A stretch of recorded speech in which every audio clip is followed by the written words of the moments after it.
They never get tired of doing this to our people. You just get used to it. We got the patron request from Draxi. He says perhaps you could do a deep dive on Roland as a servant, taking a look at how certain parts of his legend were adapted. By the way, if you haven't already, make sure you guys sign up for the Patreon. You get access to early content and priority on your requests. So getting into Roland, and if you don't know, this is one of the 12 paladins of Charlemagne, and he's supposed to be one of the greatest knights in myth in general. He was a Frankish commander. In fact, he was said to be Charlemagne's strongest knight. So he would be the equivalent to a Gawain, Lancelot, for instance. The great bulk of where his story comes from is between two epics, one of them being the Song of Roland, and then the other one being Orlando Furioso, which we covered in part on the channel with people like Astolfo. With the Song of Roland, you have Charlemagne and his people. You know that they were Christian knights, so they were out on a conquest to convert as many as they could. This takes place in Spain. The ruler says that he doesn't want that issue. He says, look, we'll convert as long as we can squash it and make peace. It's not that serious. So they're in the process of deciding who to send back to the Saracen ruler to accept the agreement, and Roland decides to nominate his stepfather, Ganelon. He would be the one that would have to go back and smooth things out. Naturally,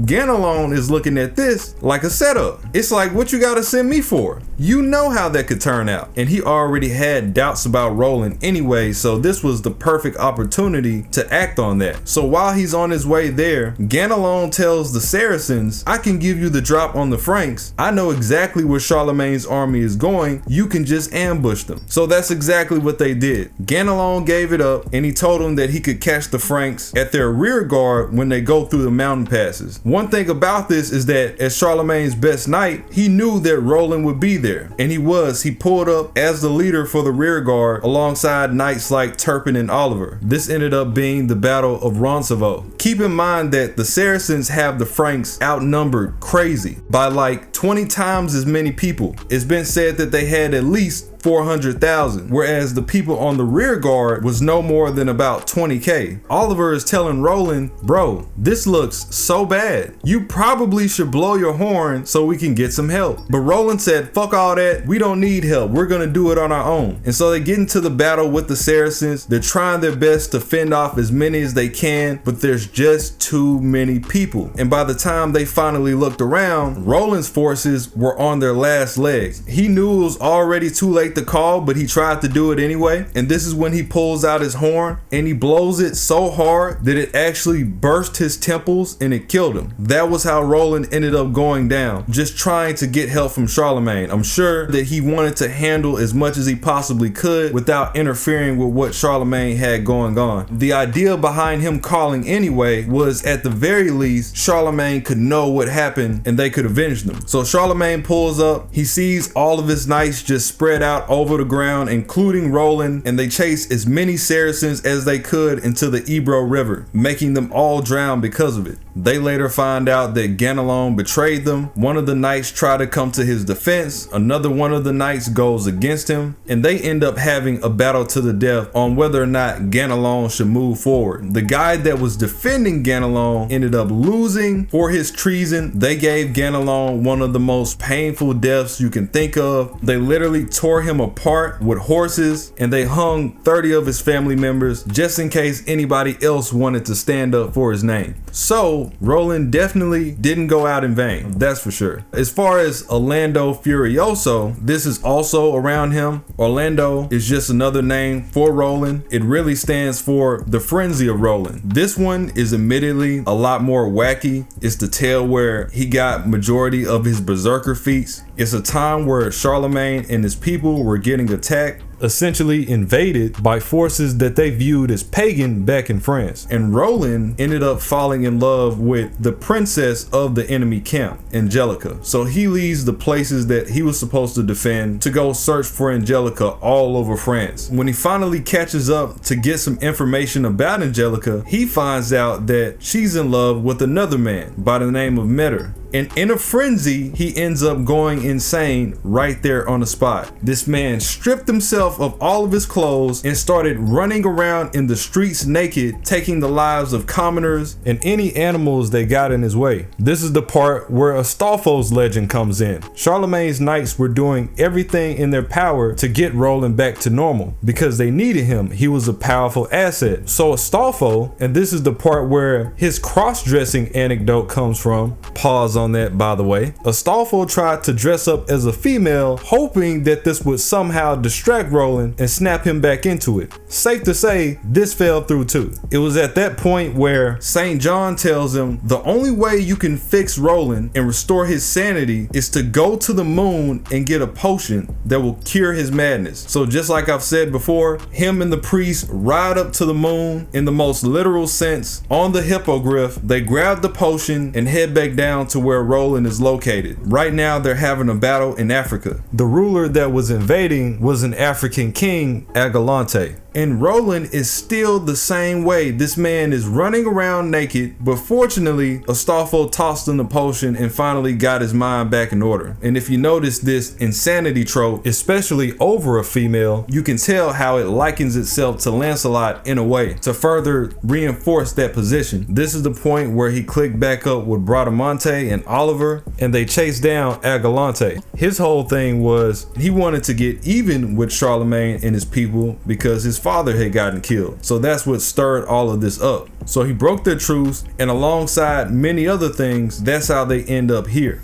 Agalante tries to challenge Roland to a duel where Roland ends up coming out on top and he slayed him. He literally beheaded him. As far as his fake counterpart goes, they definitely haven't shown him up to par. He should be by far one of the best humans that we have in the series. He is the wielder of Durandal, which is one of the greatest swords of all time, passed down from the servant Hector. It's often compared to Charlemagne's Joyeuse or even King Arthur's Excalibur. If you've seen things like Lost Belt 5, you have Mandricardo with an offshoot of Durandal, and with that offshoot, that counterpart alone has been shown blocking hits from Lost Belt Artemis, who can literally destroy planets. This is the fake Durandal, by the way. Even though it took Mandry's sacrifice and help from the nanomachines, the concept of it being Durandal did most of the heavy lifting, and Roland has the real one. So yeah, you can see they're doing him crazy dirty. In his life, you have segments that have mentioned him to be invincible, which is further perpetuated by the fact that in both epics, you never hear about him dying from somebody else. Even when he did go down in the Song of Roland, it was by his own doing. So because of that, he has his A rank skill, Diamond Body, which leans into that. Spears, swords, and bows by normal standards are useless against him. They're gonna bounce right off of him. And he carries a similar concept as an Achilles, a Siegfried, where his main vulnerability is in one spot. In his case, it's the soles of his feet. He also has the exact same horn that he blew from his myth, the Oliphant, and it works in the same way. By blowing this, he can completely diffuse the situation. The more emphasis he puts into it, the greater the effect. But the same way it was in Legend, this also brings him more self-damage. We also know from the events of Trom that he can give up his invincibility to reinforce a shot from Durandal if he has to. He was able to blow open the enchanted gate that could defend against 5 rank A phantasms, even when miracles of God wouldn't work against it beforehand. But he also had to give up his spirit on top of this, and his invincibility. And if you have to give up your spirit, your invincibility, even though it is impressive, it kind of pans out to being moot. And he deserves way better than that. There's no way that Mandricardo with the fake version of your weapon should have a better feat than you using the real one, at least in this context. Sad story to tell.